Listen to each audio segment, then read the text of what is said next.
Yo, yo, yo, yo, yo. Office hours. Welcome, everybody. Welcome, everybody. Happy Friday. Look at everybody in the chat getting started without me. I love it. Welcome, everybody. Happy Friday. Sorry, I'm running a couple minutes late here. You maybe tell what I was, maybe able to tell what I was doing. High and tight. I was getting a little haircut there. Ran a couple minutes late.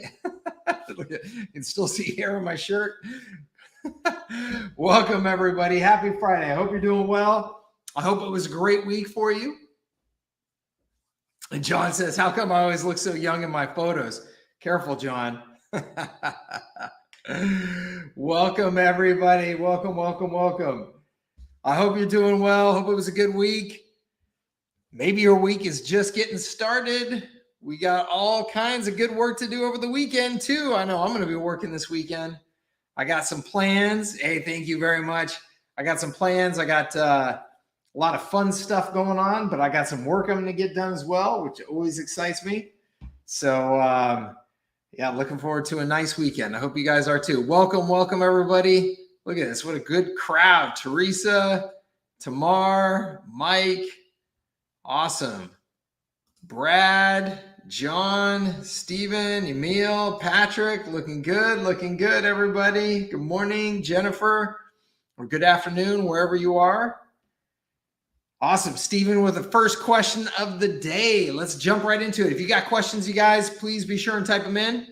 And also, if you have anything that you need to chat about, if it's a longer question, then I will give you a link. You can join me on camera if you'd like, and we can do it that way as well. Okay? Let's see here. First question, Stephen says, do you have any examples of agencies offering Shopify e-commerce marketing automation using HighLevel or similar?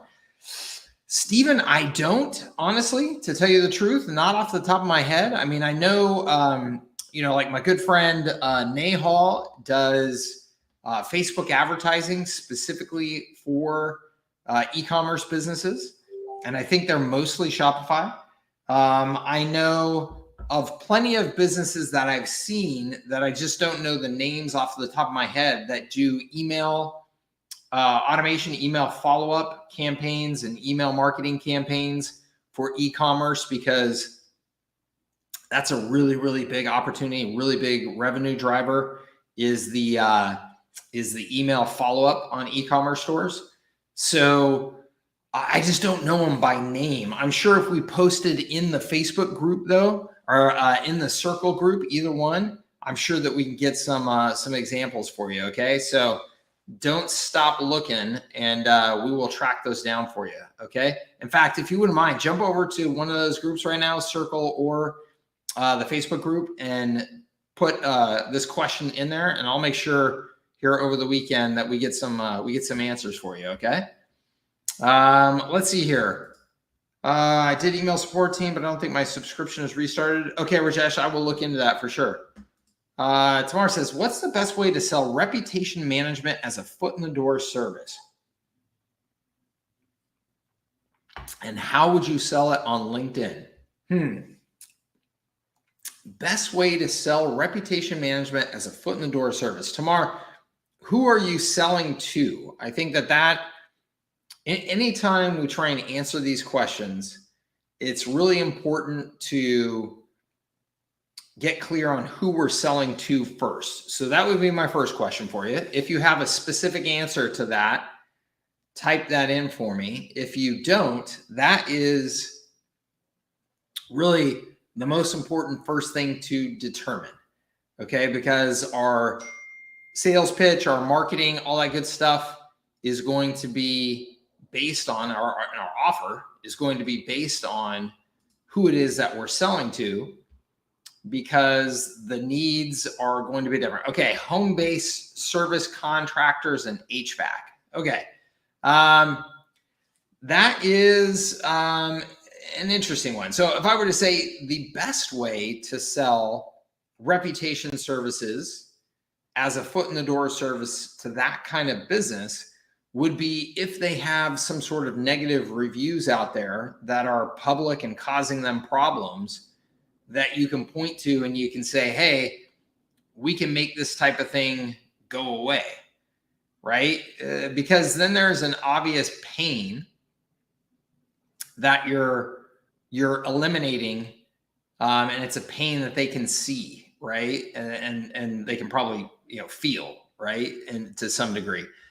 Even if it's just, they may not feel it in terms of results in their business or may not acknowledge that, but they can feel it in terms of just like gut pain, like emotional pain, like, oh man, that jackass left me a negative review. So I think that is the best way. Okay. Now you mentioned on LinkedIn, and Sarah just put this comment in there. Hey, Sarah, welcome, by the way. Sarah put in this comment, which I have to agree with, which is there aren't many of them on LinkedIn. Yeah, I don't think that you're going to find a whole lot of home-based service contractors and HVAC people, kind of hanging out on LinkedIn. So that is not the first place that I would think to market these kinds of services to them. So if I were going after those home-based contractors, it would probably be email, and it would probably be direct mail, honestly. Those would probably be the two ways that I would think I would have the best chance at reaching them. Nobody wants to talk about direct mail anymore because it's like, it feels a little harder than all this digital stuff, right? A little more costly, but man, direct mail still works, has always worked. You got to make an investment, but it is what it is. Dorn says cold call. Yeah, man, you know what? And honestly, maybe with that niche, that actually might not be a bad way to go. I just don't, I can't with a straight face tell anybody right now that their primary prospecting strategy should be cold calling. I just can't. I mean, and look, I was a cold calling machine for a long time, guys. So it's not that I got anything against cold calling. It's that it's so much less effective than the majority of things that you could be doing. And Doran says, we do it a lot. Yeah. And look, it absolutely can work. I mean, it's a numbers game. It's like you call enough people, you're going to get a hold of somebody, and you get a hold of enough people, you're going to find somebody who will actually listen to you and have a conversation and all that stuff. But there's just so many more scalable ways to prospect that it's just, and not only scalable, but ways that position you properly and all that good stuff, that it's hard for me to tell anybody that should be your strategy. Howard, putting in the link right now, my man. But, if you've got more time than you have money, right, then cold calling, cold emailing, social posting, those are all things anybody can do. Content marketing on the social platforms. Those are all things that anybody can do, right? That don't cost you a bunch of money. So, but Tamar, I think my go-tos with that niche would be direct mail, and would be cold email.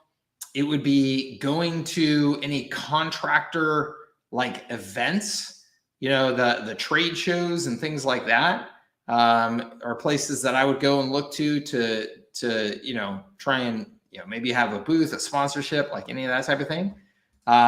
Sarah says, I get a lot of home service providers by cold emailing and attaching a screenshot of their bad rep and letting them know I can help. There you go.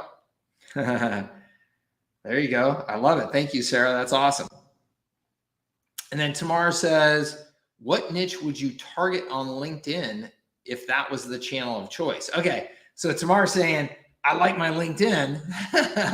Who can I find on LinkedIn? Well, you can find Tamar on LinkedIn pretty much any type of, professional service, like any type of desk job, right? So that's the kind of thing that you should be thinking of there.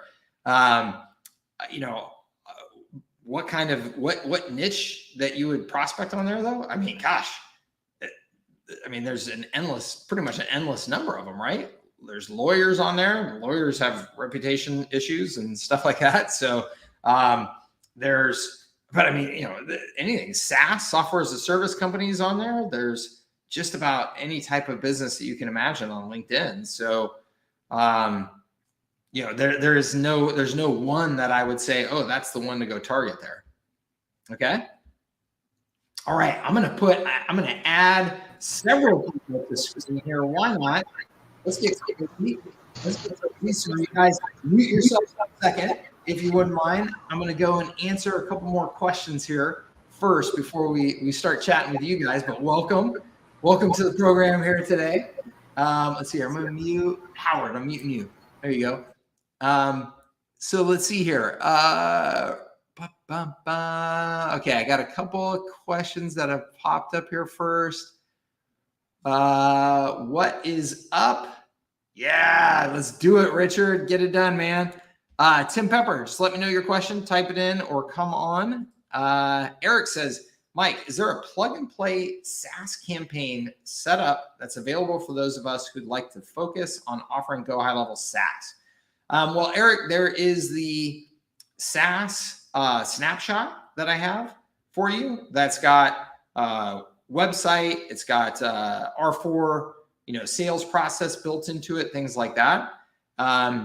When you say campaign, I don't know if you're referring to like an email campaign, an outbound email prospecting campaign, an ad campaign, a Facebook ad campaign, LinkedIn ad campaign. So maybe you can get a little bit more specific there, but there's a bunch of resources in that SaaS snapshot that's available to you there. So make sure you've checked that out. Okay.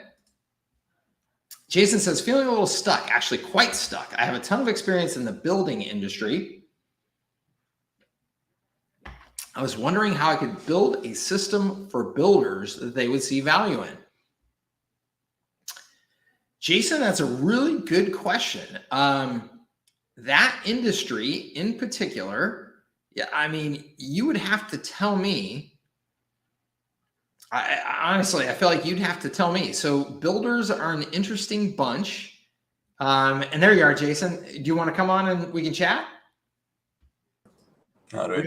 I can add up to 10 people. We're gonna get the whole community on here. How's it going, Jason? Good. How about you?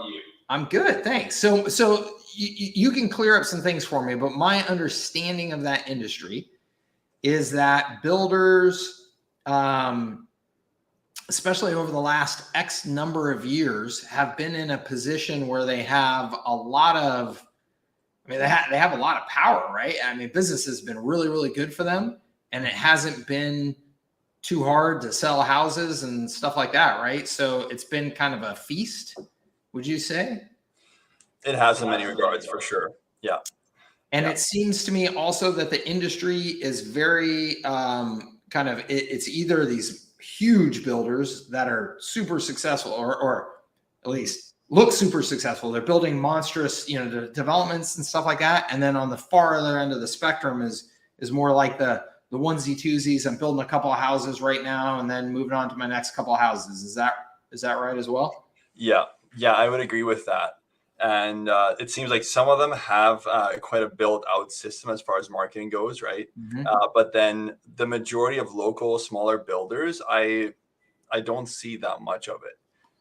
And they maybe don't need a lot of SEO ranking because, there is so much work. At the same time, I'm just looking at the whole sales process. I'm like, wow, they sure could, if they do have more follow-up, they sure could do a lot more with that. Because if they capture the leads, then actually nurture them, right? So tell me, Jason, so a big builder, the guys who do the huge complexes, here and stuff like that, that is a game of, big time financing, city permits that take years. And then we take out a big chunk of land and we develop it. And there's a whole marketing process with a couple of key agencies and yada, yada, right? For a smaller builder, are they doing this on spec primarily? Are they just like, oh, I got a piece of land or I got a tear down and I'm just going to risk it and build a home and then I've got to sell it? Or are we talking like, do builders primarily get hired by somebody who said, I want a new house, build me a new house? Which is it one or the other? There's both of them. So I would see, so there's generally like a couple larger spec builders and they basically go for quantity over quality, right? And so they'll, in many cases, have a more substantial marketing system already. And then there's the custom builders, which I'm currently working with a custom builder. I'm right in the office here right now. And there's a lot of those that don't have a lot of marketing. They're a lot more word of mouth based. But there could be a lot done. But I think to actually sell to them might be a very hard thing to do because they don't see the value so much. At the same time, some of them do start to see that, right? So it's kind of a not sure if I should even choose this marketplace or not. So that's my first, honestly, that's my first, that's my gut feeling about the market, is that there's a lot easier markets that you're gonna find to have success in. The fact that you are in that market and know that market and you're questioning, do they see the value? Will they see the value? That alone tells me my gut feels like it's probably right.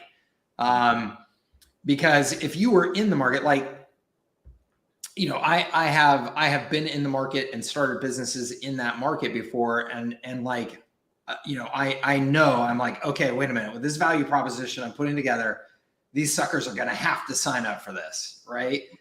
So even like in the IT services industry, where I built Kutenda, they totally devalued sales and marketing. They thought that sales and marketing people were like, these peons, they're not smart like us. They're not intellectual IT people who understand technology and computers. They're just these kind of hacks that you have to have around. Right.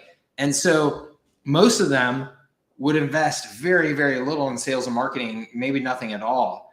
But I knew, I felt very certain about, if I could deliver certain things at a certain price point, like they would have to sign up or they're just idiots. And it turned out that was true. Like I got, huge response from it.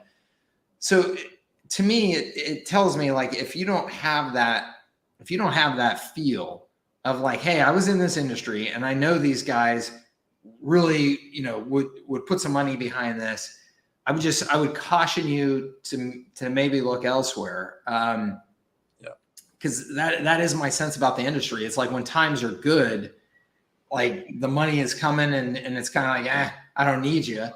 When times are bad, I'm not sure that they're sophisticated enough or stick-to-itive enough that they're going to invest in overcoming those downtimes. Like the downtimes in that industry are like interest rate driven, economy driven, like stuff like that. I'm not sure that those guys are like going to invest to see it through in a way that, I don't know, that I would feel real confident about, to be honest with you. Okay. So I'm sorry to I would say if I were going to work in that industry though, so and you're saying, hey, how could I build a system? How could I design a system for builders, right? That they would see value in. So the same way that I would design a system for any other industry is I would do, and I don't know, Jason, are you in the MSP Academy program, or do you have services that scale? Yes. Yeah. Okay. So the jobs to be done framework is what I would start with in any industry. And the idea behind that framework is that you're literally defining the jobs that need to be done for that industry from a marketing perspective. Here are the things that they need. They need, reputation services. They need cold prospecting services, whatever it is. And then I would put together my best guess at a package, just kind of outlining it. And I personally, then the next thing I would do is I would hit the ground and start selling. Because to me, nothing matters more than when I present it to somebody, are they willing to open up their wallet and go, yeah, that sounds good, man, right? The other approach is you could go out and do some interviews with some people after that and say, hey, look, I've been in the industry. Here's my thoughts on what the industry needs. What do you think about this? Would you pay for this? How much would you pay for it? That type of thing.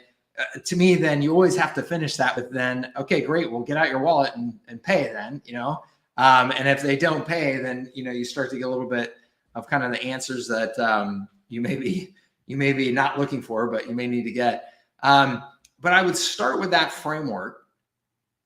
And just based on your experience, since you were in that industry, like you talked about, okay, they're relying too much on referrals, or that process is too haphazard. How could I formalize that process? How could I make it more structured and automated so that they're consistently asking for referrals and rewarding those referrals, maybe things like that. Does that make sense? Oop, hold on, your mic's off, Jason. There we go. Yep. Yeah, no, that makes a lot of sense. I guess, and I considered going in a bit of a different direction. For example, I went to this is an example. I'm not sure I actually want to go for this industry, but in the grooming, like dog grooming services, I went to this groomer and she's just overwhelmed. Phone's ringing. She's like, no, I can't take that. I'm too busy. And I'm like, oh, this system, I could build a system. I would just take care of this, right? And she's like, well, I don't want anything to do with computers, right? But I could make it so text-based. It could be done so well. But then my question is, okay, so there are so many services out there. I just feel like the competition is overwhelming for $20 services that will do very similar stuff. At the same time, I'm thinking, well, like maybe it could add on things that they don't have. I'm not sure. What's your thought on things of that nature? It's a good question. I mean, yes, there are so many services out there that are like affordable and low price services and stuff, but to me, it's who's the customer avatar. So one customer avatar is somebody who will take those low price services, low price tools, and do things themselves. And then the other person is like who you're talking about. They're like, I don't want to touch anything that has to do anything with computers.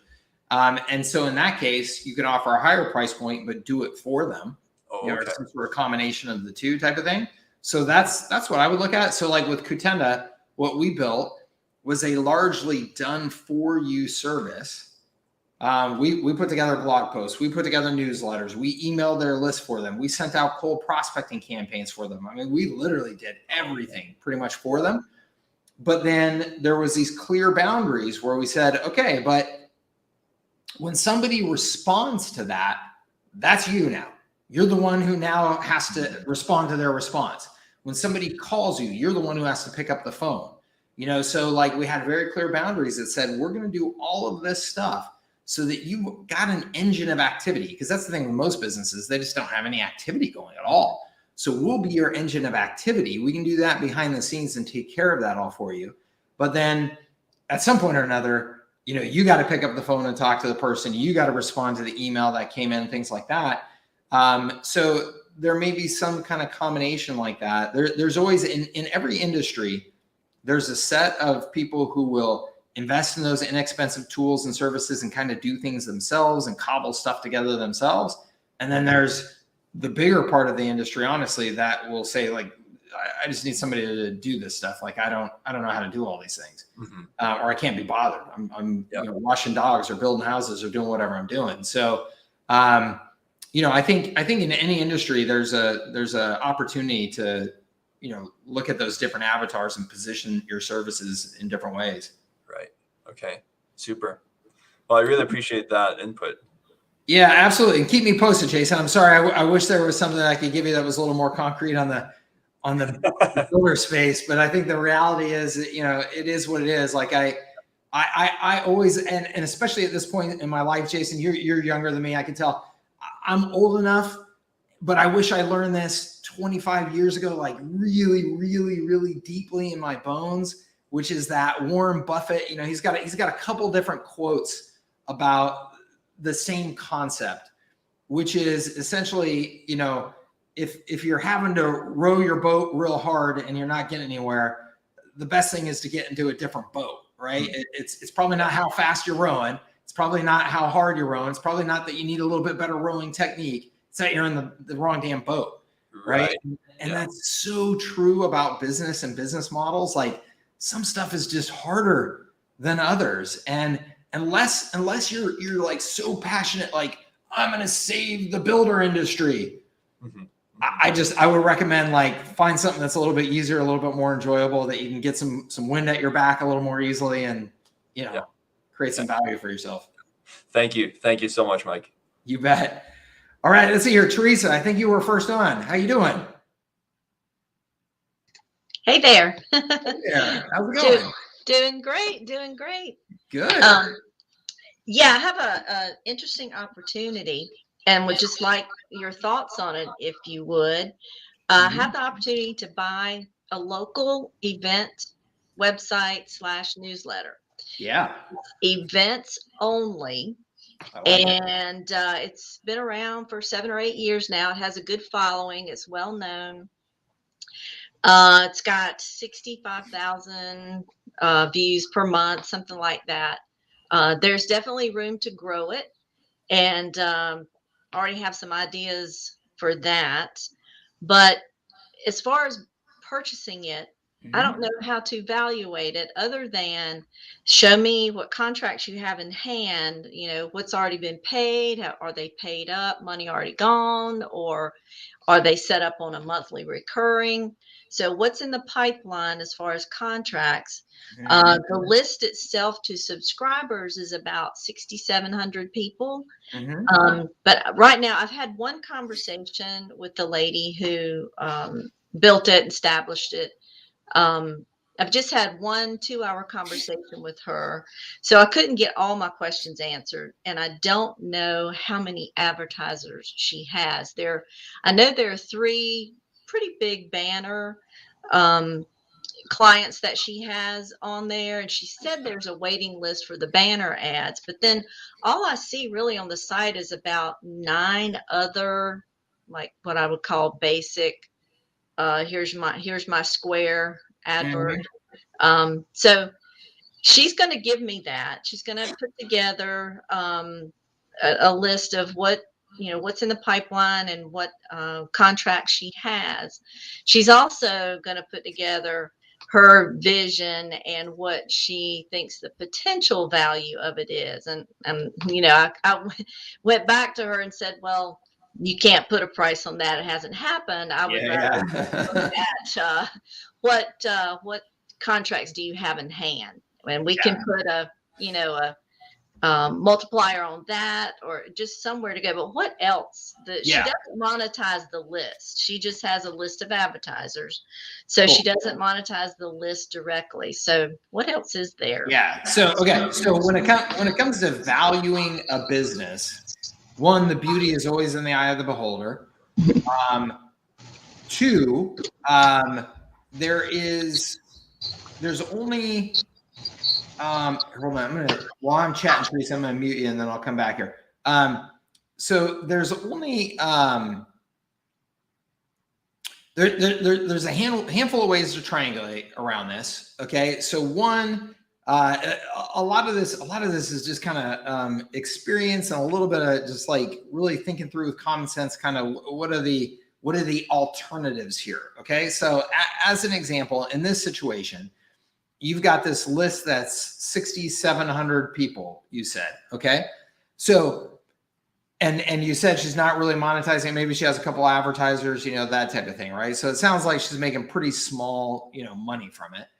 So the reality is that she's probably not going to find anybody who's going to buy this from her for very much money at all. So when it comes to negotiating, you're in a powerful position, because you got to understand she really doesn't have a lot of options. I mean, if she had a business that was doing $5 million a year, then there's a lot of potential people out there to buy it. And so she can say to you, hey, Teresa, look, I've got 3 other people that are lined up here to make offers. You need to make a competitive offer. When it comes to valuing then a business, there's a handful of ways to value it. There's valuing it based on growth. So, hey, this thing is growing like crazy. So as the seller and as the buyer, we're going, okay, there is some future that we're buying here. We are buying some future value that we're saying it may be only here now, but it's on a trajectory like this. And so I'm buying that trajectory and I'm going to value it, including that trajectory in mind. Versus if you were buying a business that for the last 6 years has been completely level, well, you're probably not going to buy that thing and all of a sudden it's going to take off like a rocket ship. It's probably going to stay pretty level. So you're going to, keep that in mind. There's valuing it based on revenue. So what is the revenue that's being generated? There's valuing it based on earnings. okay, which is different than revenue. So revenue, top line, earnings, bottom line, which with most small businesses, that's the way that you're going to want to value that. That's going to be a really, really important factor in valuing the business, because if it's not making any money to the bottom line, who really cares what the top line is very much, right? So looking at those bottom line earnings, there's assets. So what assets does the business have? Maybe it's got an amazing brand. Maybe it's got an amazing reputation in the market. Maybe she literally owns a bunch of expensive desks and computers that she's going to sell on the deal as part of the business. That the list, of course, itself, the 6,700 person list, right?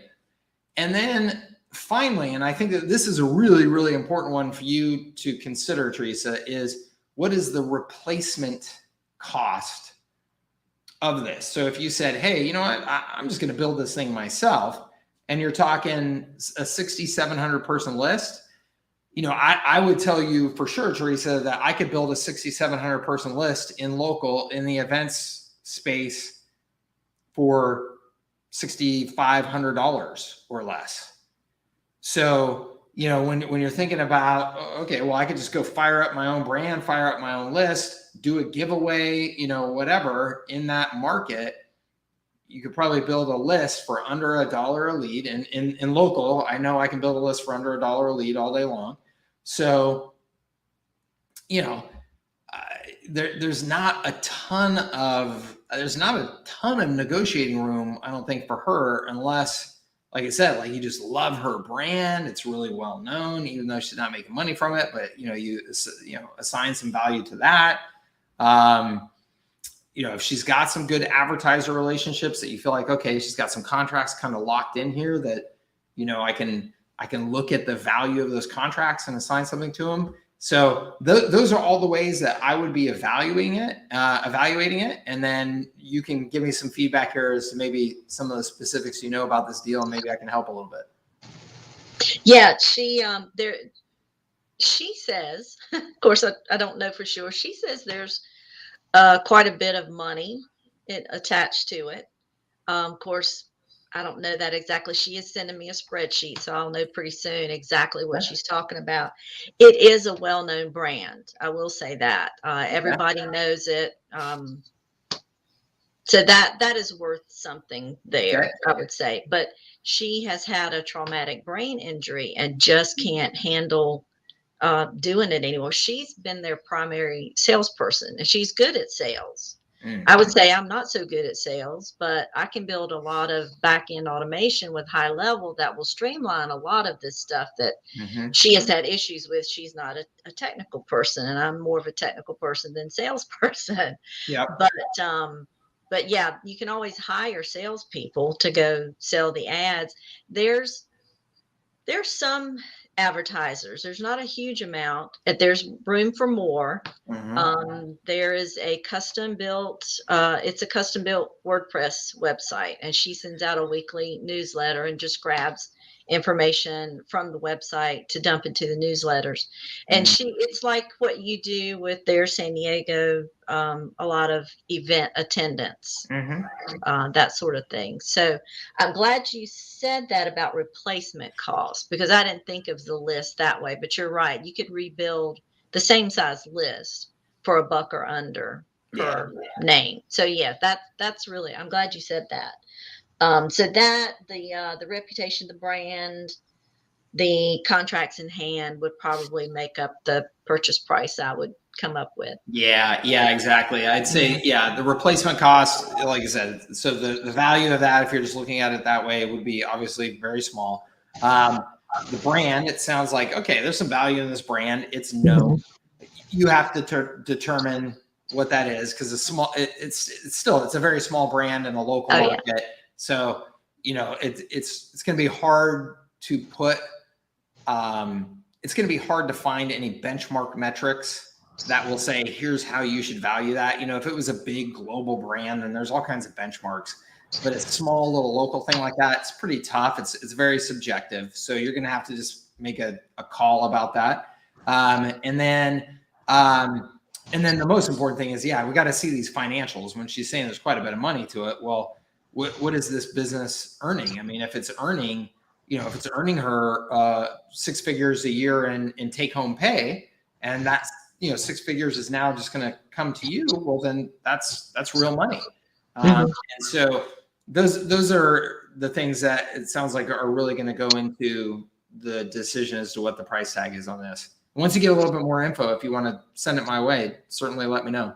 Great. Awesome. Thank you. You bet. Absolutely. Good to see you, Teresa. Yeah, you too. Daryl, yes, the all of these live stream calls, whether it's this free office hours like this, or it's one that you're in from a membership program, they're always available immediately after the call because they're live streamed right to YouTube. So in the local scavenger hunt membership area, if you just go to the call link, the same link that you use to register for the call inside the membership area there, you just go hit that same link. It'll just take you immediately to the replay right afterwards. Okay? Howard, my man. How are you, sir? Doing great. Doing great. Good. Good to see you. Yeah, it's nice to see, familiar faces. And that's right. Absolutely. See a little bit of a group here going on. Yeah. So what's going on? How can I help you? Okay, well, I've got the same. I'm in the cycle of doom. Yeah, I've been taking website projects and whatever GMB projects to help keep the the lights on. So I find I'm spending more time fulfilling and learning and babysitting and hand holding and the whole thing. Yeah. So and listening to even the few of the folks over here on the call about the home services industries, I'm finding that I'm trying to limit the scope of what I do, one service, one vertical, etc. And I'm finding that to do the automated lead management with GHL is a tough sell in the home services because a lot of times they fly by the seat of the pants. They don't. Half of them aren't even using CRMs. They don't really have a sales process. Excuse me. And to plug in their lead sources into GHL to get that automation and messaging going is a complicated thing. It's painful for them. They don't want to do it. Mm-hmm. And what I'm finding is what they're interested in is a bolt-on, a complete thing. Okay, do your automation and do the lead gen. And I've been doing Google Ads, for roofer and as opposed to Facebook, Google Ads have much more intent. I figure, okay, that's a safer bet, not too hard to do, etc. The results have not been up to snuff. So I'm doing other stuff for them, but I'm finding that my confidence in being able to deliver the result is shaken. So I'm looking, okay, what I know you've got your service, your 4 R's and the respective services that I could offer to bolt onto or combine into a package to sell. I think we're all sort of struggling with that. And I don't want you to have to reiterate your training because I know that stuff is there, and I'm going to listen to it again. I'm just commiserating, and I'm saying, hey, these are my challenges, and just like he was saying, with the rowing the boat, and it, you're in the wrong boat, Yeah. And as I've been having these thoughts for months already. Yeah. Am I in the right? Yeah. So I'm just sort of just popping in and complaining. No. Hopefully, I'm adding to the discussion here. With the issues that we're all encountering in one way or another. Like Jason with the builder and with the HVAC and it's all the same stuff. Yeah. So Howard, in your market, so I get it. So for anybody who doesn't know Howard, newer to the call, that type of thing, newer to the community, Howard has been going after the roofer space here for quite some time now and trying to figure out the right approach, right service packages, price points, how to sell to them, all that good stuff. And it's been a tough road. Okay. So, Howard, I would ask, I would say a couple of things that I know I have said to you before in some way or another, but I'll just repeat briefly, just to give a little bit of structure of the conversation here. I think it's a very tough industry. There are a lot of people already in that industry helping them with marketing services. I think that by far and away, the best models, just generically speaking, will be leveraging assets that you own to get the results rather than having to do anything like you're talking about, where it's like, oh, I need to sit down and monkey around with their business and their list. And they're like, oh, I don't want anything to do with that. I can't be bothered to sit down and integrate this and that. And yada, yada, just give me a bolt-on thing, right? I think in that industry, you're dealing with a bunch of dudes running around on cell phones, swinging hammers that in their mind, it's like, hey, could you just make somebody call my damn phone and give me a roofing job? Like that's what those guys want. And anything else that you're asking them to do, I think they're looking at as, hey, you're kind of a pain in my neck. Like, where's that home advisor leads or whatever that I used to sign up for? And yeah, they sucked, but they made my phone ring type of thing. I think that's the way I think about that space. And I think that there's some truth to it. And you can tell me if I'm wrong, but I would then ask if some of those things are true, or most of those things are true, what is your asset? Because if you don't have an asset that gives you that ability to get results without having to rely on them or get too integrated with them or anything like that, I would say it's just a damn hard space to be successful in. That said, I in the past, I've tried the rank and rent model. You build a site, you rank it, you bring in some calls, you sell the leads. And looking at the landscape on the SEO world, it's like, between Google local service ads, Google ads, the maps, then you've got the organic listings, you've got Yelp and Better Business Bureau and Home Advisor and Angie, and you've got the big brands. You maybe have 5 opportunities. And if you look at Bryant Local, they have a graphic where they went and say, okay, this is the percentage of clicks that this position is getting. And if you're number 1 in the organic, you're getting 25% of the clicks. It used to be 42 back in the day, but now it's 25. Number 2 gets 5%, and it goes down from there, So it really is unless you're in the maps, that's really where the action is.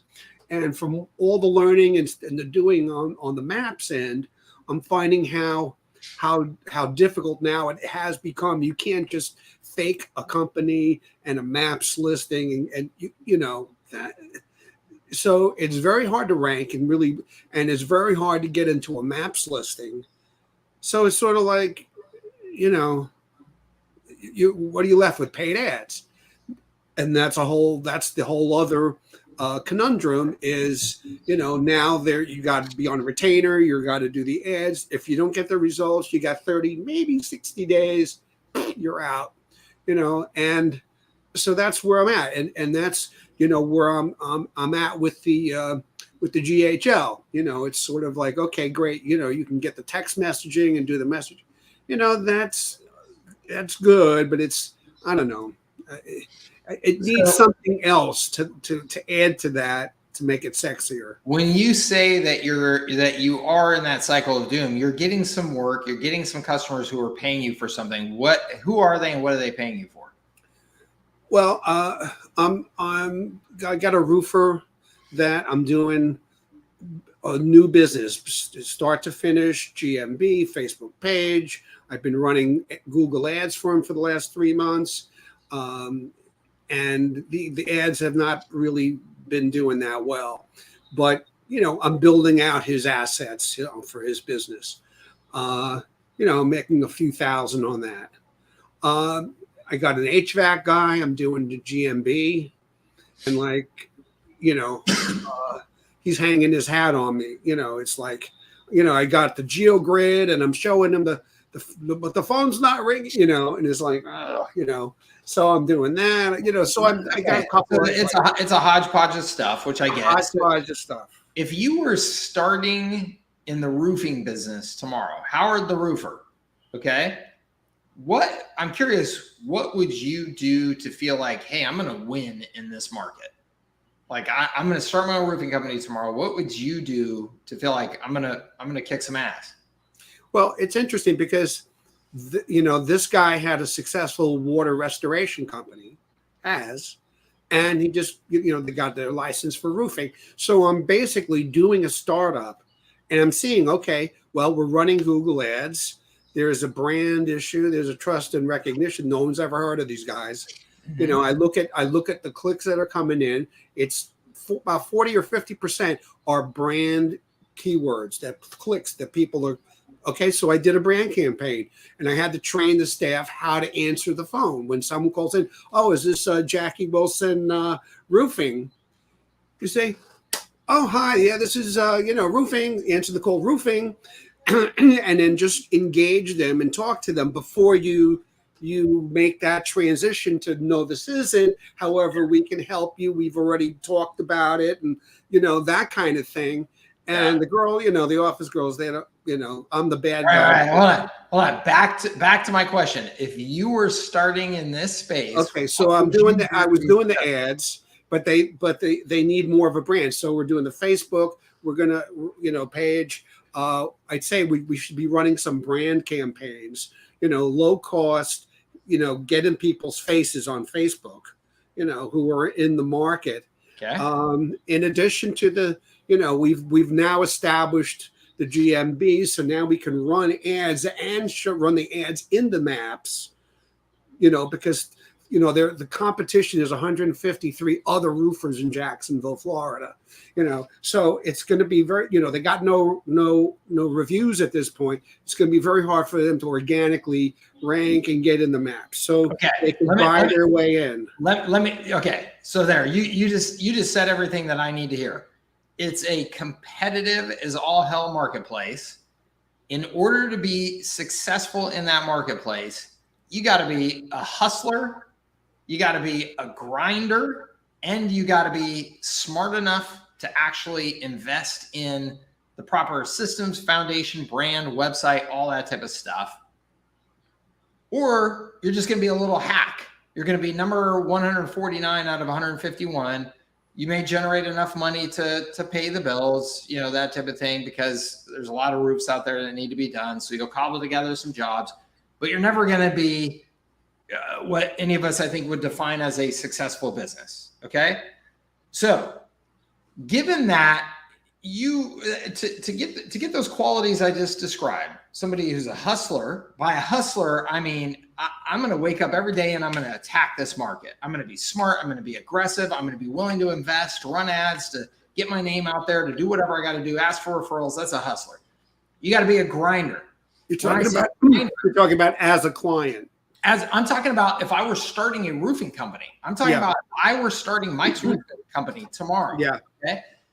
I got to be a hustler. I got to be a grinder. What I mean by a grinder is I got to be willing to see this through for probably years before I can expect that I'm really going to feel like I'm kind of getting ahead, because there's 151 other roofing companies in Jacksonville, Florida that were already here. This is not going to be just some easy overnight thing. So I've got to be somebody who's willing to put my head down and go, you know what, this is going to take me quite a while, but I'm going to see it through because this is my trade. I'm going to grow a business in this market, yada, yada. Okay. Those are two personalities that have to be strong, two personality characteristics that have to be strong. Third, on top of that, you've got to have somebody that is smart enough in addition to go, yeah, and man, look at all the decent roofing companies out there. They have a good website. They've got reviews. If you call them, there's somebody there to pick up the phone. Like I've got to be competitive at those things, or else those are just table stakes. I'm not even in the market, right? As a competitor. So you've got to have a personality, hustler, grinder, and strategic. That's rare. Okay, that is rare.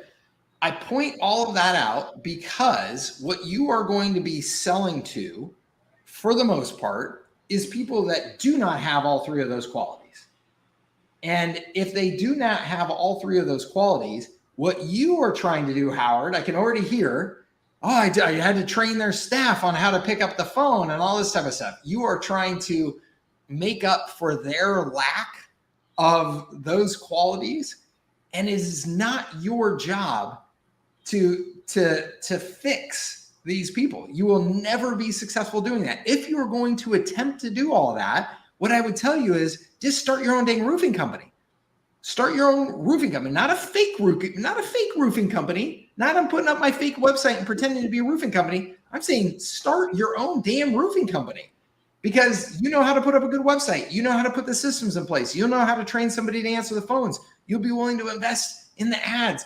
You will actually be in the top 10% of all roofing companies overnight, because all those other roofing companies, 90% of them are never going to do all of those things. But you are not going to fix those people. Okay, this is such an important conversation for anybody who's selling to small businesses. The far majority of small business owners are not worth your time and energy to try to fix. They're not hustlers. They're not grinders. They're not strategic. And they think that their business should be doing better. But that's not yours to fix. So again, Howard, here's what I'm going to tell you. If I was going into this space, there is only two ways that I would do it. One is I would develop my own asset that would generate leads, because I think in that market, that's really what most of these guys are just like, just get me a new customer, get me somebody on the phone who says that they need a new roof. That's all I care about, right? So I would develop, and I'm not saying it's going to be easy at all. And I'm not saying, you got all of those major competitors that you have to outrank and all that stuff. But that's what I would do. I would try and put together like a Jacksonville home services website, a directory. That was like the directory that you own. And I probably would not limit it to just roofing. I would make it home services, so that you got plumbers, you got electricians, you got everything in there, and try and make it the go-to thing in that local market, where everybody kind of in the conversation in Jacksonville knows, yeah, you got Angie and you got all those big companies that they don't really know Jacksonville. Howard knows Jacksonville. That directory really knows all the good ones because he's local, So that's what I would try and do to differentiate. And I would build that asset so that people are coming to my site every day looking for help with home services. And I would sell those leads out, and I would use that as my foot in the door. And then the next thing that I would sell, and I think that these are the only things that I would sell in that space, is I would sell the system. And I would just say, hey, look, Howard, I understand, you're a roofer in Jacksonville. Look, man, you got a terrible website. You've got no follow-up communication. You've got no calendar. You've got none of that type of stuff. If you're going to be competitive in Jacksonville, I know this market real well. You got to have these basic systems in place. And I've got the best turnkey system to just turn that on. It starts at $97 a month. It goes up based on your usage, yada, yada. But here's what it is. It's a really nice looking website. It's a really nice set of landing pages. It's a really nice follow-up campaign. It's a call tracking number. It's SMS to make sure you can follow up with people. It's a review capture system. It's all of that right here, all completely integrated. All you got to do is turn it on. We'll do some basic setup and customization for you, and you actually have a real professional business from that day forward. Those are the only two things I would sell in that space. Well, that system that you just described is really is for the 90% of the small guys. Correct. And 97 is probably too low for that. Okay, whatever the price point is. Right. I'm spitballing here. Yeah, I gotcha. That's It reminds me of Tom Gaddis and Nick Ponte. You know, their directory method that they use. They do the directory thing, and they get them for free, and it's easier to call them up with a give. Hey, I'll give you a free listing, and you could upsell them to a paid listing, but at the beginning you got no traffic. So you know, at least you're calling them with a give, and it's a lot easier to get a foot in the door. So yeah, that is a way to do it, and definitely, you know, home service is not just roofers, because that would be too limiting. Yeah. And you know, but now you're competing with Home Advisor and Angie, you know. Oh, totally. And Howard, here's the deal. Here's what I would tell you is I personally would not be interested in that market at all. Yeah. Unless I was jumping in with both feet and going big in my local market, which I haven't ever heard that from you before. I would be developing my own brand in the local market, whether it was just media, like, you know, this is Jacksonville Home Services, you know, Depot online, right? Or it's Mike's Professional Home Services, you know, in San Diego, right? I would go all in one way or the other on one of those two models. That's the only way I would get into that business personally. Because I think any other way that you're talking about doing it, you're competing with the big dogs in a way that you're not articulating a strategy to win. I mean, here's, I think, again, one of the most important lessons. We talked about the whole Warren Buffett thing earlier. If you can't articulate a strategy to win in a market, looking at the competitive forces that are out there and the dynamics of the industry, if you can't to yourself articulate, here's a strategy that I think is going to allow me to win if I execute it, then don't do it. Don't do it. I mean, if that tragedy, that, you know, everything that I hear from you is, well, yeah, but then you're competing against Angie and Home Advisor, and that sucks. Well, yeah, it sucks. So if you can't articulate a strategy to beat them, go do something else. Yeah. Too many choices, you know, so many choices. And you know, and then it goes back to, you know, do you like the market? Do you want to help them? Do you want to hang out with them? It's like, no, you know, I was like hooking up the page to the client, and, you know, not to get political on here, but, you know, I go to his Facebook page and he's like, you know, far right. And it's sort of like, you know, find some pictures for the website from my Facebook page, and I'm going, it's a market you need to be in love with. I mean, there's a guy in Wyoming doing with every new roof he gives you an AR-15. Oh my God, come on. You know, and he's like real redneck and all right, man, you know, and it's like, oh man, you know, so I'm thinking, oh well, you know. Where's the old hippies? What are the old hippies doing? What are they? We're the good hippie roofing companies. You need to move to Vermont or something. You're in the wrong market. All right, Howard. I'm gonna let David ask what. Thanks for being here, man. Thanks for the pep talk and the. If that's what it was. A pleasure. David, how are you, sir? Good. How are you doing? I'm great. How can I help you? Well, I've got all kinds of stuff floating around in my head. All right, go for it. The biggest thing I'm having a hard time with figuring out is I'm trying to get my agency website kind of redone from the old school just website kind of thing into and I've taken some of your templates and stuff and tried to do that. So the top of my page, the first homepage there, it talks about basically it's the R4. And so I have I've kind of redone the little pyramid deal and have some information about the 4 R's. And then underneath that, I kind of went back to a revamp of basically what three things every local business needs, and that is a good brand identity, website stuff, and then traffic and buzz, that kind of thing. Okay. So the marketing.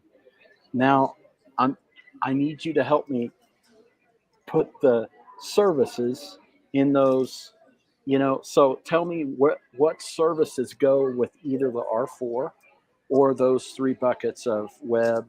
I mean, obviously, so like the welcome mat, I really, so just So the different David, real quick, services. have you looked at the service alignment guide? I may not have. I may have looked Okay. at it, but not Let me focused pull on it up real quick. Let me pull it up real quick, and we'll go through it right now. Okay. Cool. Because this is good for anybody who's not seen this, should see this. And let me see here. Let me do a share my screen real quick.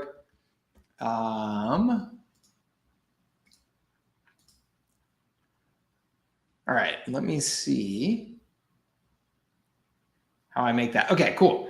Yeah, so and keep in mind, anybody and everybody who's looking at this, is that this is not the end all be all. This is a guide and it's a starting point. And for some of you, it may be the end all be all. It may be like, yeah, that's all I need. But for some of you, like I don't have postcard marketing on here, but postcard marketing can be a damn good marketing service. Yeah, so, EDDM, especially like with churches. Yeah. They get that. They get the Easter mailer.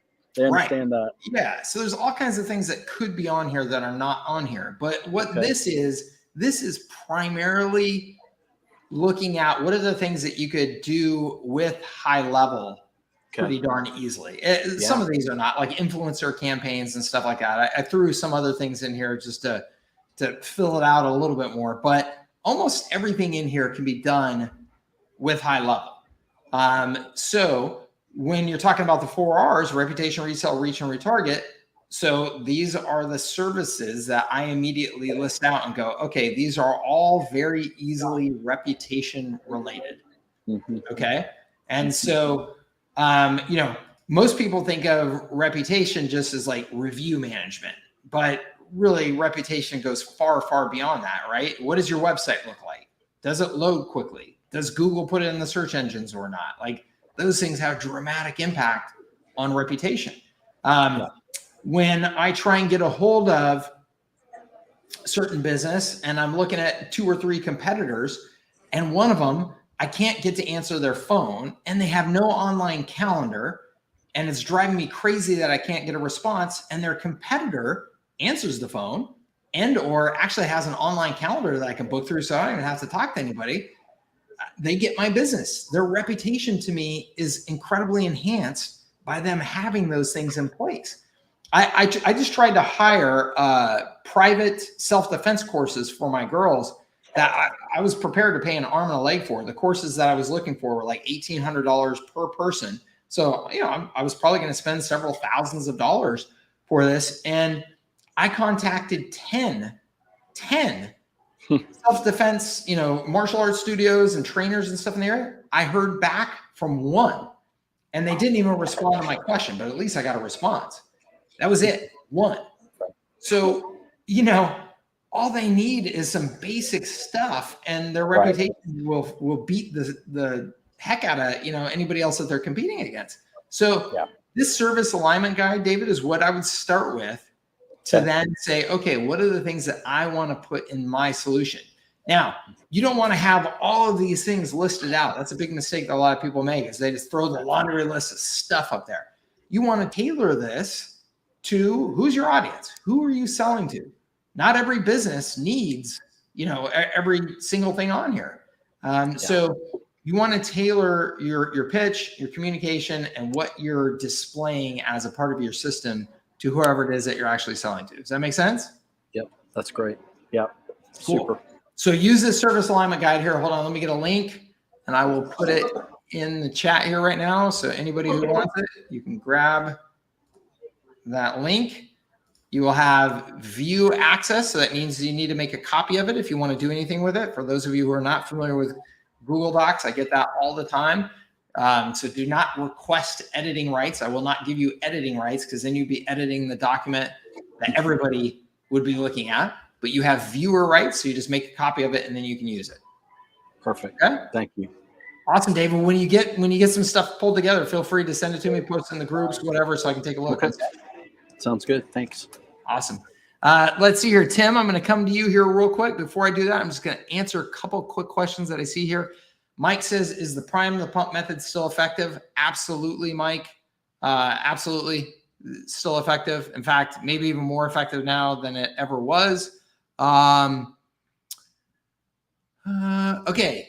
Can you point me in the right direction as a new Go High Level subscriber? I don't think my account is set up yet. I emailed support already. Yeah. So first thing that you should do is go through High Level's setup process and get the account mechanics in place. They'll help you do the basic setup of everything to make sure that the account is set up to work properly.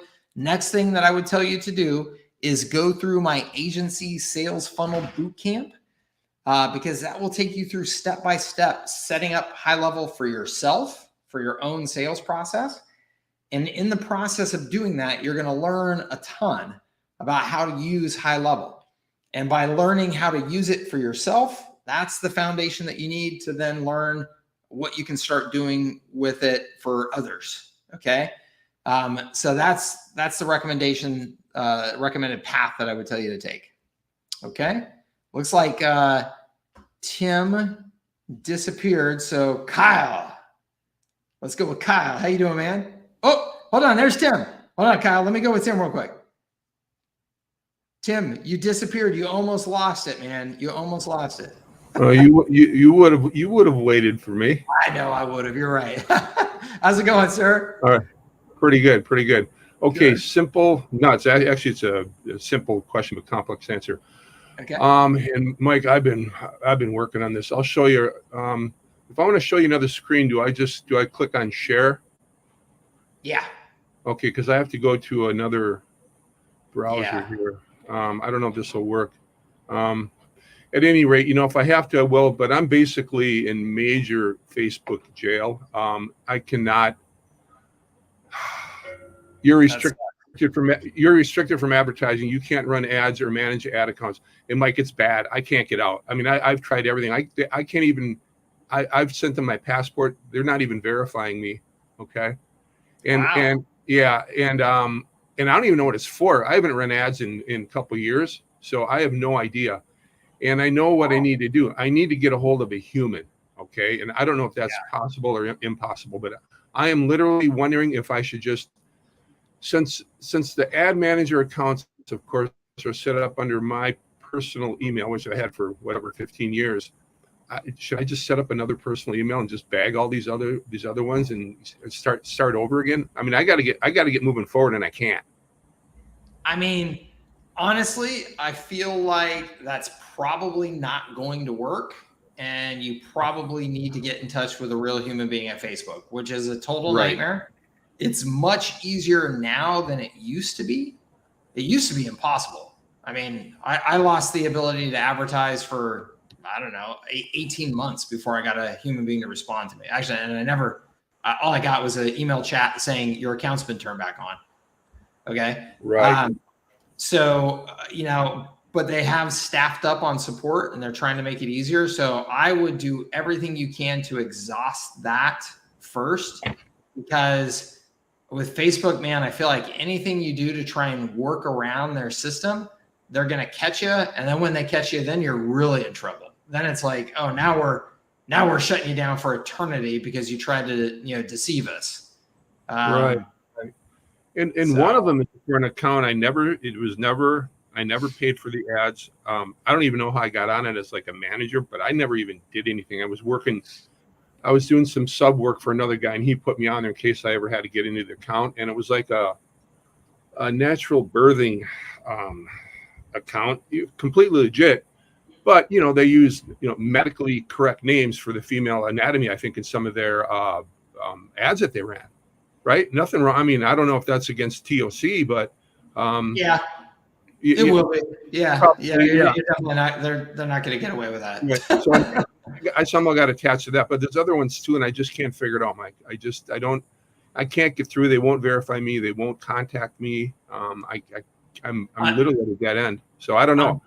Unfortunately, Tim, like I really do think your only option is to pound your head against the wall until you get through.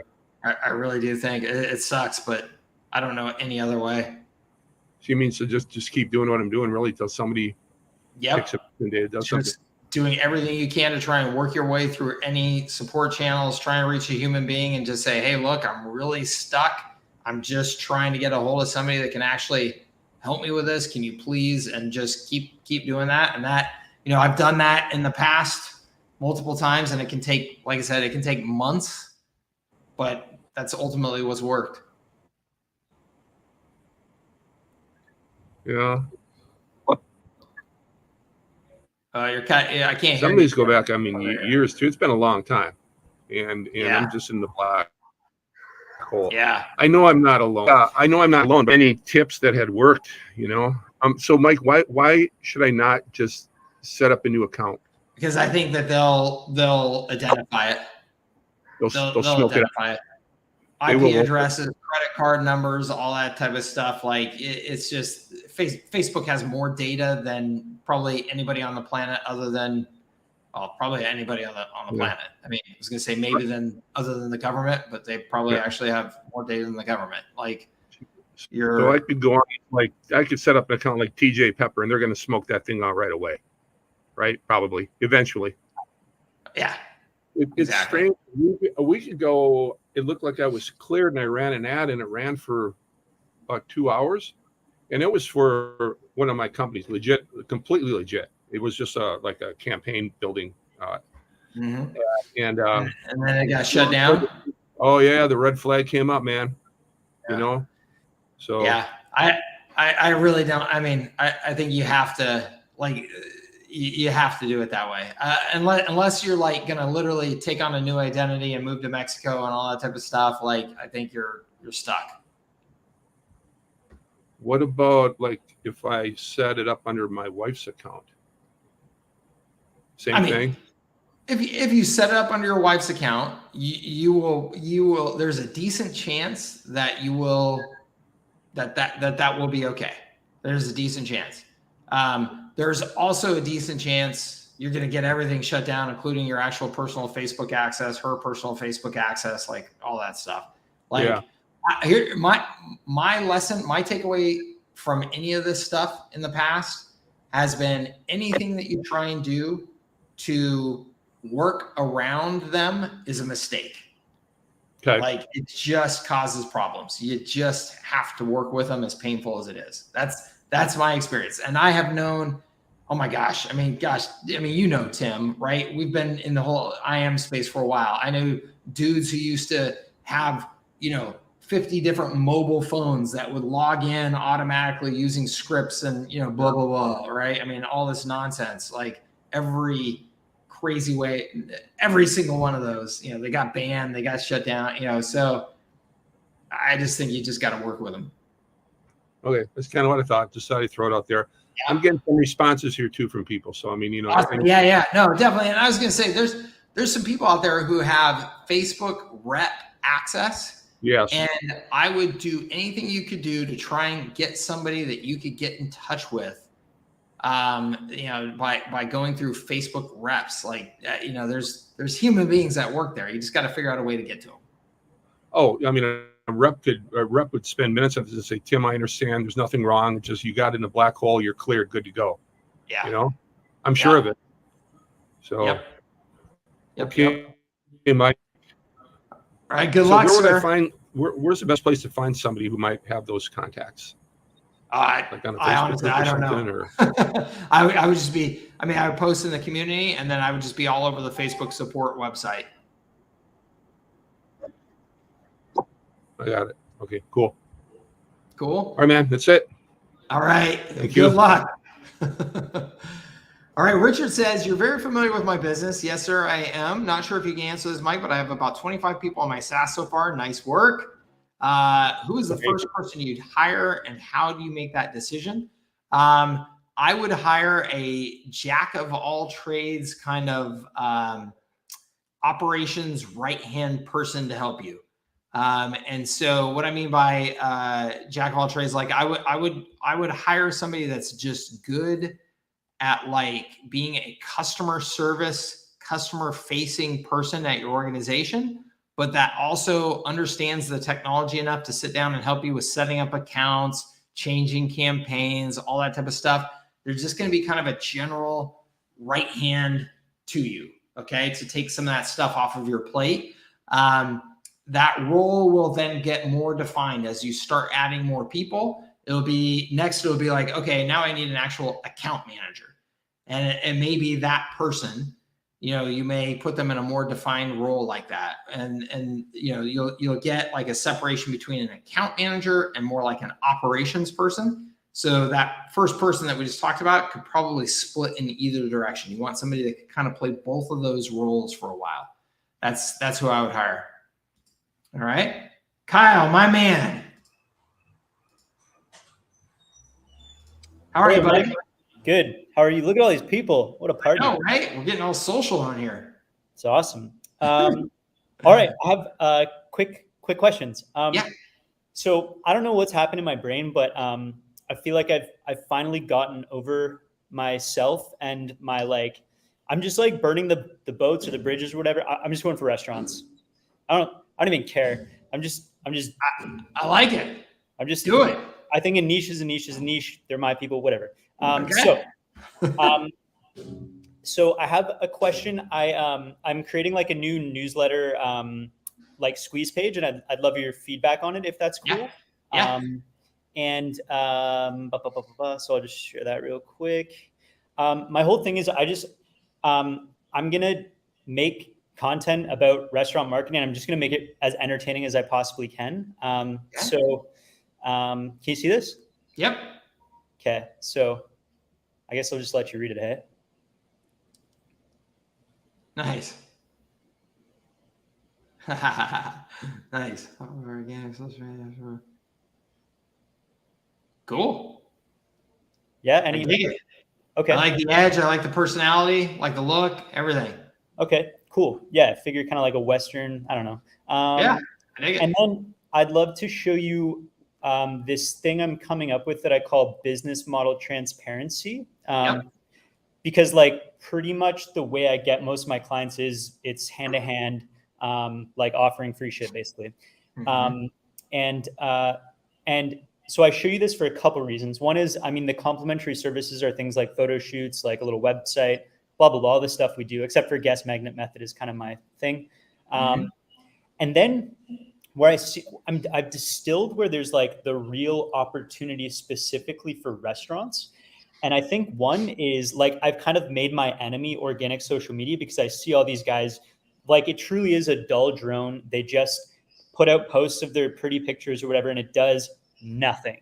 And so I think, first of all, that's my enemy. And the, I guess the hero or whatever, I believe it's their customer list. So it's instead of focusing on all the like random social media bullshit, it's actually like, no, just get your buyer's information and just focus on iron cage retention instead of like this stupid social media thing that's not working for you. It's just an echo chamber. So the opportunity I see is like really drilling into email, SMS, possibly even snail mail, and I guess retargeting added too.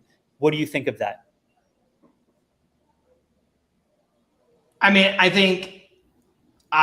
think that there is nothing wrong with that at all. And I think that if that's an angle that you're confident in and you feel like you can derive results with, then fantastic. Okay. I detect a little hesitation though, a little. Well, no, I think social media for restaurants is incredibly important. So when you're knocking organic social media, I would just say, I think that organic social media for the kinds of restaurants that I think that you like to serve, I think is incredibly important. But that does not make the things that you're talking about any less important. And so I think if you're going to focus on those, I think that's there's nothing wrong with focusing on that. Yeah. And I agree. I just like the mentality most of them have about it is they should be able to put up like 3 or 4 posts a week and they should be able to outsource it and expect like magic to happen. And I think that like, I believe in social media. If you're like really going to pour your heart and soul, like not like your life, but like really like you have to be sort of a go-giver, very generous about it. I think, anyways, that's my sort of philosophy, I guess. Anyways, And then the other tool that I really have noticed that makes a huge difference for them is just empowering them to have like just a team, So like, it's like basically that's what I'm now selling. It's not like I'm not just selling the guest magnet method down here. I'm saying, hey, like you have all these ideas, but you can't make them happen because you have no team. And so that's where like Guest Getter 2.0 is going to step in. And we're going to have like a website person, a social person, an advertising person, and like I don't know, some other things. But so that's like kind of the tool that I'm sort of offering them. And I like that. You like that? Yeah. Okay. Yeah. And I think it's absolutely necessary in that space for sure. Yeah. Yeah. And it'll be an affordable team, but we can make it affordable because we just do restaurants. So, okay. I think that's it. I just have one last question. If that's okay. Okay. Yep.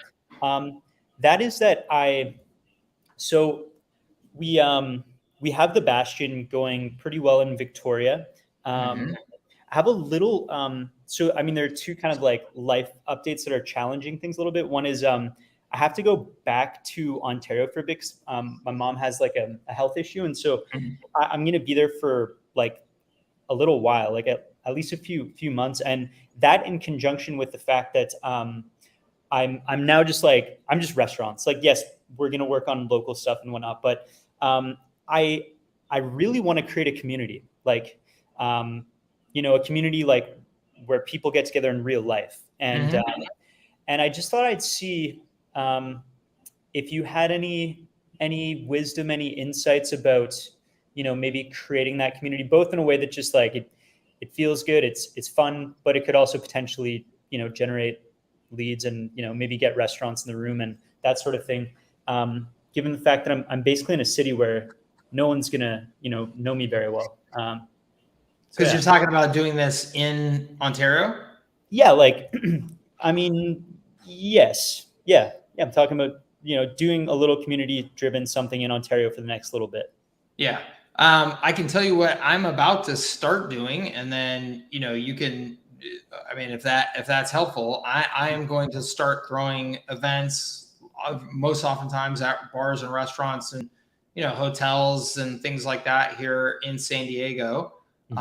Where there will be some sort of, in almost all cases, business related theme to them. And I'm just going to be marketing the heck out of those, getting people to them. And I will have a ticket price for coming. Included in that ticket will be a drink from wherever we're at, or a couple drinks from wherever we're at. And then people can stay or not and continue to have more drinks and that type of thing. But I will be doing this at bars and restaurants and driving people to them and marketing, their name and all that type of stuff while I'm doing it, while I'm promoting these events, in the process of promoting these events. So I'll be building community for sure. And I will be front and center in front of these bars and restaurants every time that I'm doing it, because I'm going to be driving traffic to them, promoting their brand the whole time, all that type of thing. So that's what I'm going to be doing. And I think it's relatively as simple as that. I think that, you could get, there's certainly maybe some models that get more sophisticated about it or something like that. But I think that's the approach I'm taking. I don't think that they need to know you. Like, nobody needs to know you to do that. Right. It's just the event itself and the benefit of coming to that event need to be the selling point. Is there going to be any content, or is it just like a mingler kind of thing? It will be content plus networking. So it's going to be a combo of those two things. And it's still, it's super freaking fluid, Kyle. I could walk you through, everything that I've outlined and stuff like that. But I'm just going to get out there and start doing it and see what happens. Yeah, that's exactly what I want to do. Yep. Okay. Okay.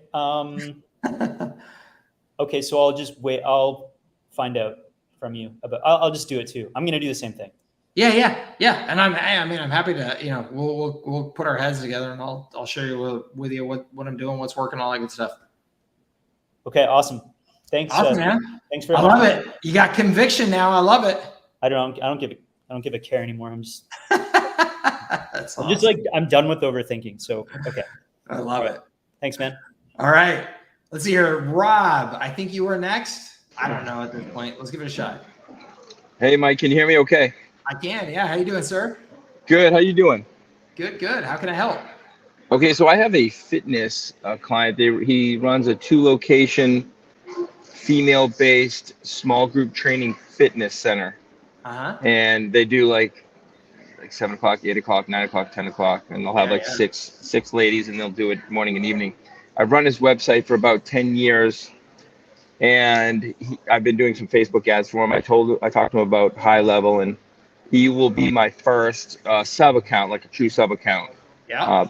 Past my own. So I'm wondering if there's any snapshots or suggestions you have for me to get him on board quickly. He wants to get running ads probably about the last week of August, and then really start pushing into the fall when the ladies start coming back around in September and want to get active. Well, so there's like fitness and like gym and like CrossFit and all that type of stuff related snapshots that are in HighLevel that are available to you. So I would go and check those out because I know that there's a number of them in there, and I know they just released like 130 something new templates that I haven't even had a chance to dig into yet. So you can find all kinds of templates in there, and then I think for the type of service that you're talking about and stuff like that, I think honestly it's pretty, like in terms of like funnels and campaigns and stuff like that, I think it's like pretty simple. Make the offer, get somebody to opt in, have a calendaring thing where they can schedule, and then make sure that we're following up with SMS and email for, appointment. I mean, for your schedule, you're coming in at 6 o'clock tonight for your training session, just kind of like basic follow-up stuff, but then also follow up based on birthdays, anniversaries, anything, anybody who doesn't become a client, using birthdays and anniversaries and stuff to try and bring them in for the first time, get them in there. And then I would say referral campaigns as well. So bring a friend type of thing, refer a friend type of thing. To me, I think that those are really like the types of campaigns and funnels that you're going to want to focus on. Should be, I think pretty straightforward. I mean, I love that business model. Yeah. I think it's pretty. Go ahead. Yeah, for sure. Would you recommend like a Facebook lead ad, or would you recommend more of like a learn more with like a funnel underneath it? I would test both, to be honest with you. I have had good success with both. I have heard recently from people that Facebook lead ads are working really well right now. And they have made Facebook lead ads, I think, a little bit easier to work with now to be able to do everything that you want with them. So I would test them both. The nice thing about lead ads is they're just super, super stupid simple to set up, and they integrate right into HighLevel. So yeah, I would test them both. If you were looking to get going fast, I would just fire up a lead ad, integrate it right into HighLevel. That way you don't really have to, spend too much time trying to design perfect landing pages and things like that. But yeah, I would just test them both. And then what about like integrating like a chat widget into his like WordPress site? For sure. Yeah, I mean, there's no reason why anybody shouldn't have a chat widget on every small business site and every sales funnel. I mean, it's a no-brainer. Have you seen any of these like automated chat, or even people like live chat, where you give them a bunch of questions and they respond with like standard answers? So you kind of train people in the chat rooms. It's like a chat house that handles multiple types of industries. Yeah. Oh yeah. I mean, I know a guy, I've advised a guy who has a really, really successful business that all he does is live chat for a particular industry. And he kills it, 7-figure recurring revenue, super, super high margin. All he does is respond to people when they come on, to his customer sites to chat. Because he's actually used a service in the past where they would, do like a lead ad or jump into like a live chat, and they would like almost pre-qualify the person so they were coming in under an appointment. So I don't know the benefit. I mean, obviously the benefit is a lot more qualified, but he likes to touch, every lead because he feels like he's a really good salesperson. So do you have any recommendations one way or the other? Should you kind of pre-qualify the person and set them up through like a chat appointment setter, or just take a raw lead and have him? The only problem with that is it's a lot more legwork on his side to kind of funnel through all those leads. The awesome thing with HighLevel is I don't see any reason why you wouldn't do a combination of the two, right? With HighLevel, Okay. so if they fill out whatever they fill out to get in touch, you can trigger then some basic conversational text, even if it's just a few kind of back and forth messages to get a little bit more understanding of where they are, who they are, what they're looking for, that type of thing.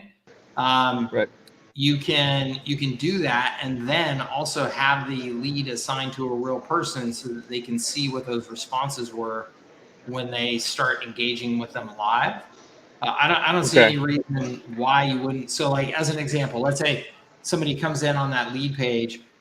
You may on the lead page ask them some things like, when are you looking to get started, stuff like that. Maybe you could do that, but you could do that in text really easily, right? So they opt in. You got their number. You send them a text message. Hey, Rob, thank you so much for getting in touch. Really looking forward to seeing if we can help you, accomplish your fitness goals. Would you mind telling me, what prompted you to get in touch? Like, tell me a little bit about your fitness goals and see if they respond. And then you could respond back with that's great. When do you think about getting started? And they can respond back or not.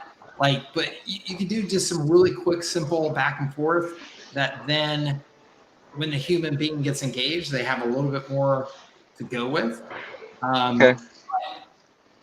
Either way, I think a human being should get involved in that follow-up process quickly because it's going to make a huge difference in getting somebody in there and doing business with them. Like if you heard me talking about earlier, I contacted all these martial arts studios.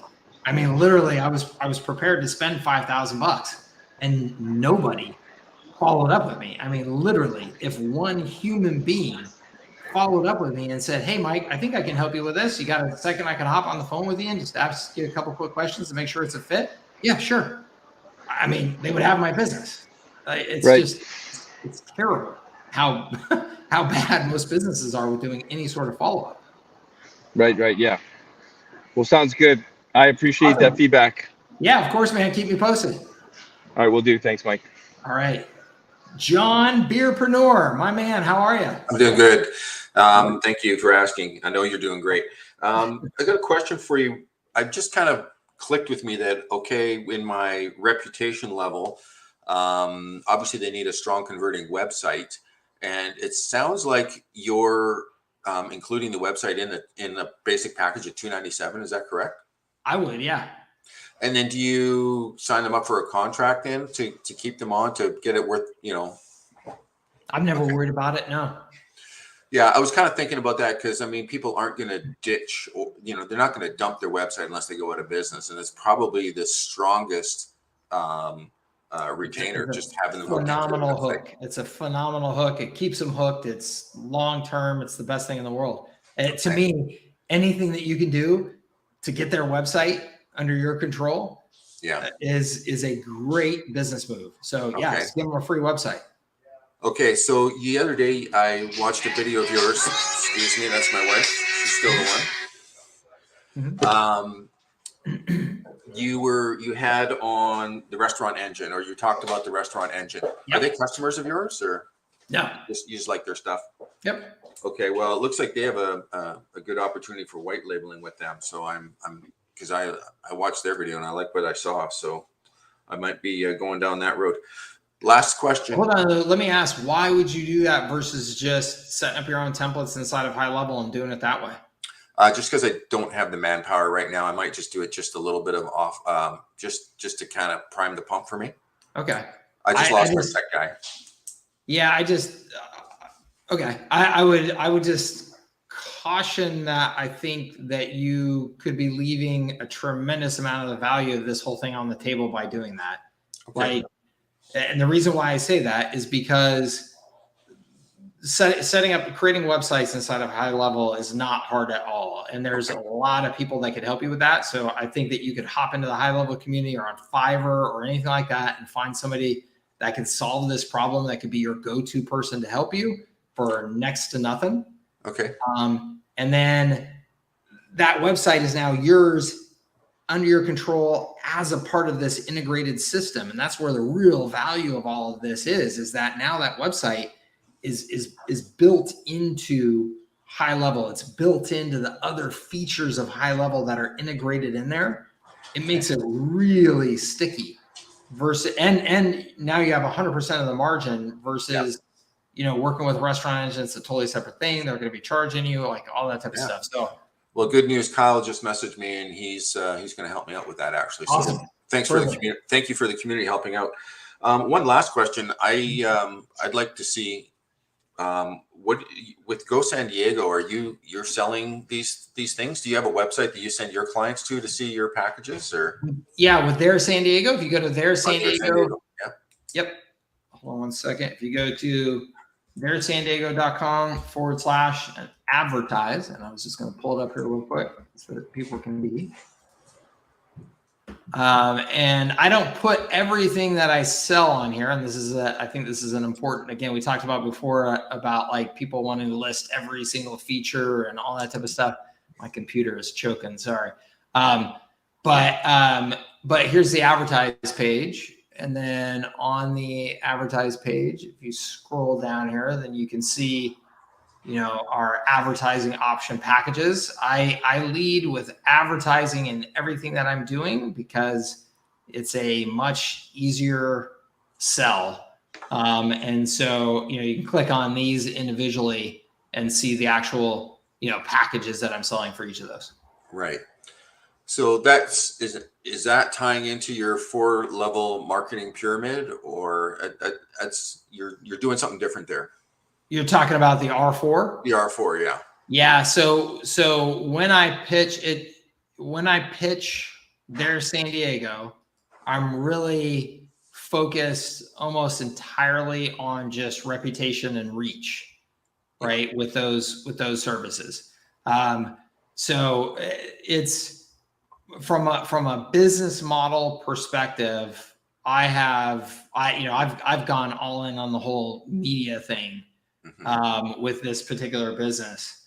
So I'm saying this, I'm about to put out a video actually where I'm explaining the full model in detail. It may even come out this weekend. So I will have that out the door here pretty quickly. But I lead, and my business model is about leading with the media, leading with advertising, getting the relationship, and then going from there.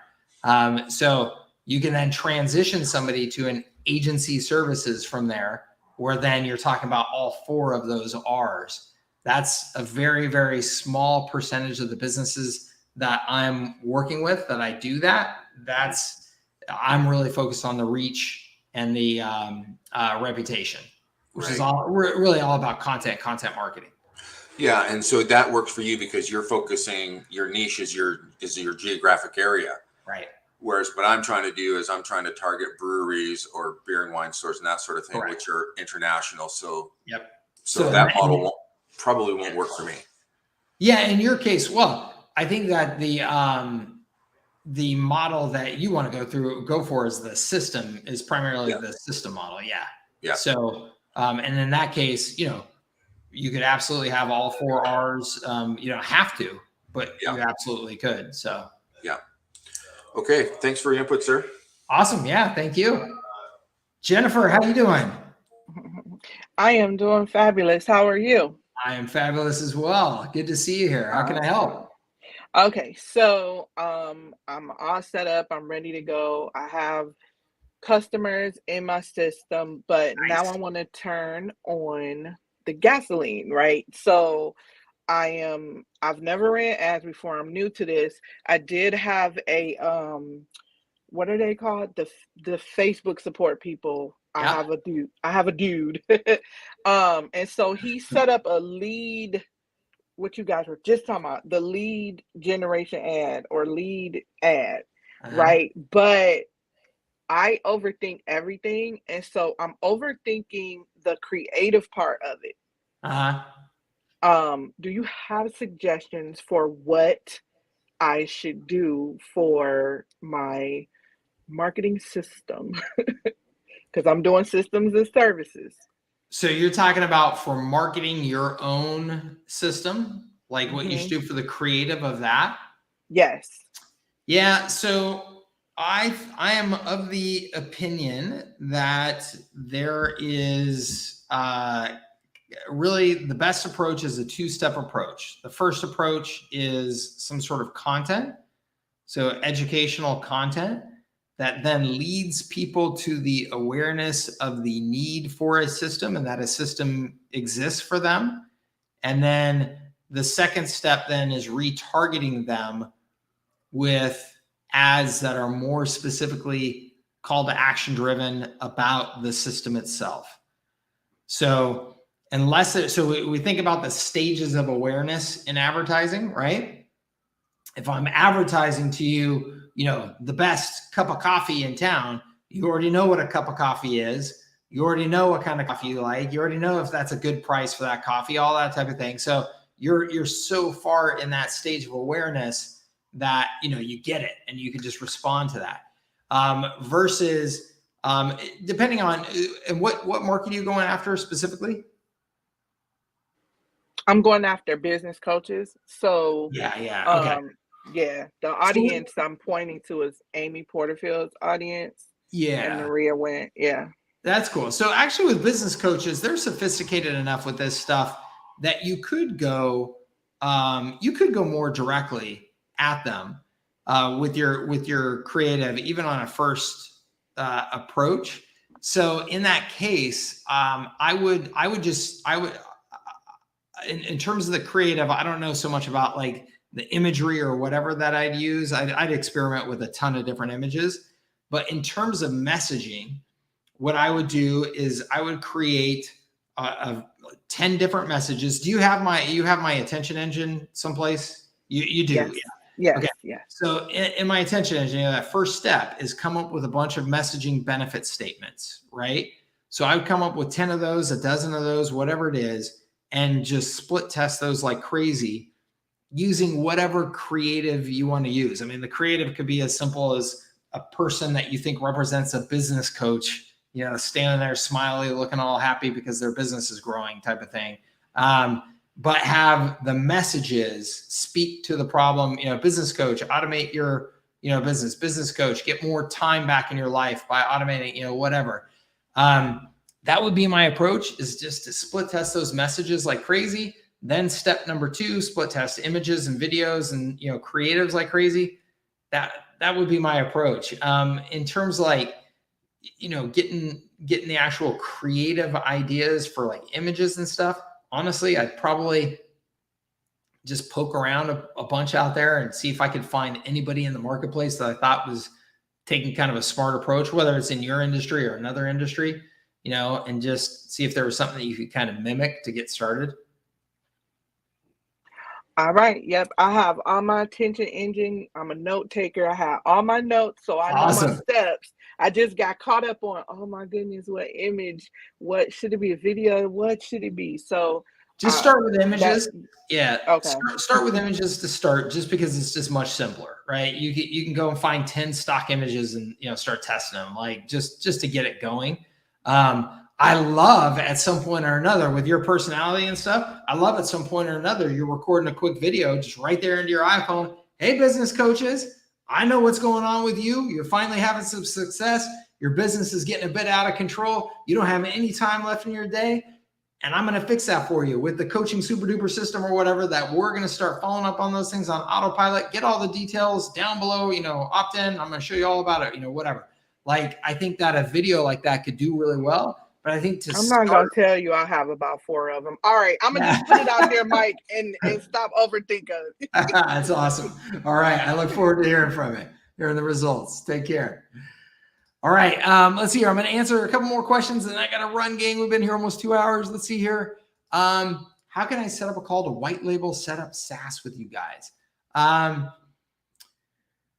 You need email my support, because I'm not even sure that I can help you with what you're talking about. We don't do like setups per se for businesses, so that may not be, we may not be able to help you. But email help@services@scale.com and we'll get some more details. if I create a website to SaaS high-level product, should it be sold as a free website type offer? Is your website to SaaS high-level product the same thing as your free website product? Yes, and yes, I believe. I would definitely, I love marketing free websites. It's an attractive pitch. So yes, I would absolutely do that. And then yes, you are taking them right into SaaS by building them this, marketing site. So the marketing site is going to be integrated with lead magnet, lead capture form, web chat widget, call tracking, things like that built into it. So now they're starting to get their hands on the actual SaaS system as well. Okay.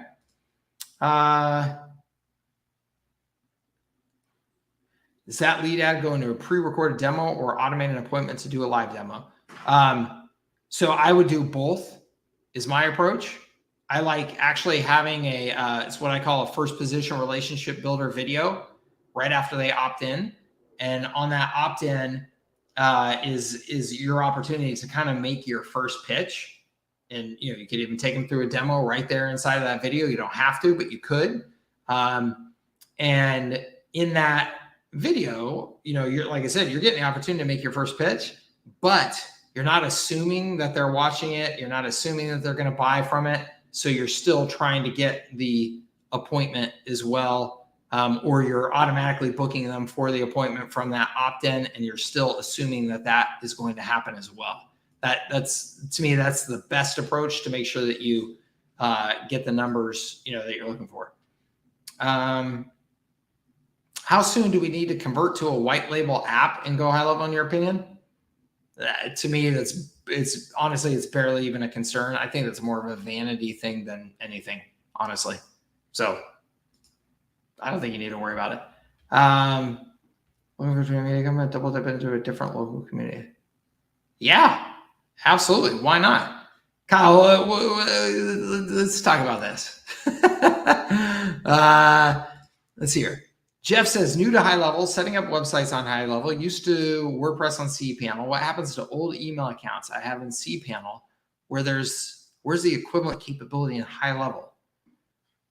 Jeff, man, I'm not technical enough to have an answer for any of that for you. I'm sorry. Yeah, I'm sorry. You can always just host the WordPress sites on HighLevel. Oh, see, I'm already talking something I don't even know about. Jeff, I don't know. I think you need to contact HighLevel support for that is my guess. Hey there, how's it going, sir? Let's hear. Hey, Mike, I took one of your HighLevel classes and loved it. Thank you so much. How can I get your snapshots for HighLevel and join your training group, even if I'm already on the HighLevel SaaS account? Easiest, best way is to just go to, let's see here if I have a banner for it. If not, I'll just tell you what it is. Oh, no, here you go. servicesthatscale.com/mastermind. That gets you into the Services That Scale Mastermind, and that's got all of my snapshots in there and stuff like that. Okay. servicesthatscale.com/mastermind. And thank you so much. Bob says, man, I love the local meeting concept, especially rotating venues. Think you just answered a question I didn't have to ask. We'll be talking to you about meeting content strategies in future sessions. Yes, I will be, Bob. Yes, I love it as well. And I've got some big thoughts and plans around that. So you'll be hearing from me. All right. Awesome.